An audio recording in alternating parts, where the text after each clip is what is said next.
Keputusan boleh mengekspor pasir laut oleh Presiden Jokowi dengan PP nomor 26 tahun 2023 yang menganulir kebijakan melarang ekspor pasir laut di tahun 2003 yang ditandatangani oleh Ibu Megawati sewaktu menjadi presiden.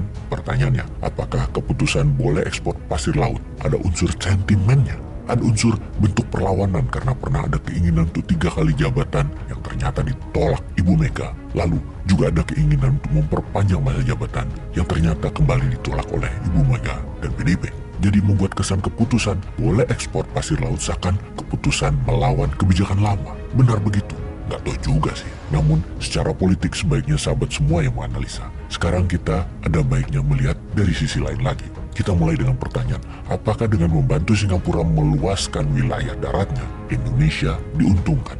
Indonesia untung secara materinya berapa banyak? Atau misalnya, untuk membangun IKN kah uang masuk dari Singapura beli pasir laut tersebut? Mungkin Singapura tidak kasih uang namun ikut membangun IKN, di mana Singapura ikut berinvestasi. Yang artinya investasi Singapura, ya harus untung Singapuranya. Lalu di mana untungnya Indonesia? Sesungguhnya Indonesia punya catatan sejarah tentang ekspor pasir laut, namun sayang sejarahnya kelam.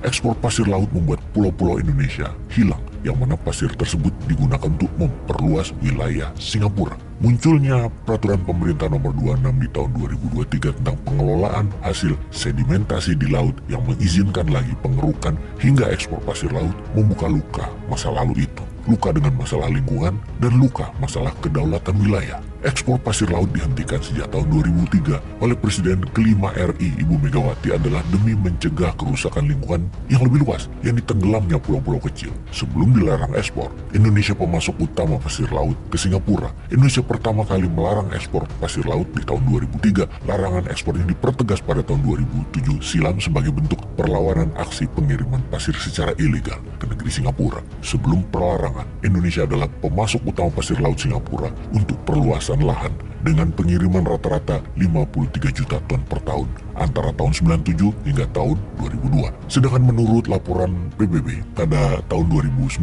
negeri Singapura adalah importir pasir laut terbesar di dunia. Bahkan Singapura mengimpor 517 juta ton pasir laut dari para negara tetangganya, termasuk Malaysia dalam 2 dekade lamanya. Pada tahun 2007 lalu ekspor pasir laut untuk reklamasi Singapura sempat menghilangkan 2 pulau milik Indonesia, yang mana itu dilakukan secara ilegal. Oleh karena itu, banyak pihak setuju dengan pelarangan ekspor tersebut. Karena memang Indonesia nggak mendapatkan apa-apa dari ekspor pasir laut itu. Ada pulau yang hilang, lingkungan rusak, dan Indonesia harus keluar uang banyak untuk memulihkannya. Jadi Indonesia menanggung pulau hilang demi perluasan Singapura dan demi sedikit uang receh. Dari sisi kedaulatan, ini yang sering abai pemerintah saat ini. Semakin maju atau semakin luas daratan Singapura, maka perhitungan perairannya pun semakin maju. Wilayah perairan Indonesia menjadi semakin mundur. Sudah itu banyak pulau yang hilang kala air laut pasang. Bayangkan, berdasarkan data pemerintah Singapura, lahan negara itu meluas hingga 2,7 km persegi selama 2018. Perluasan itu bagian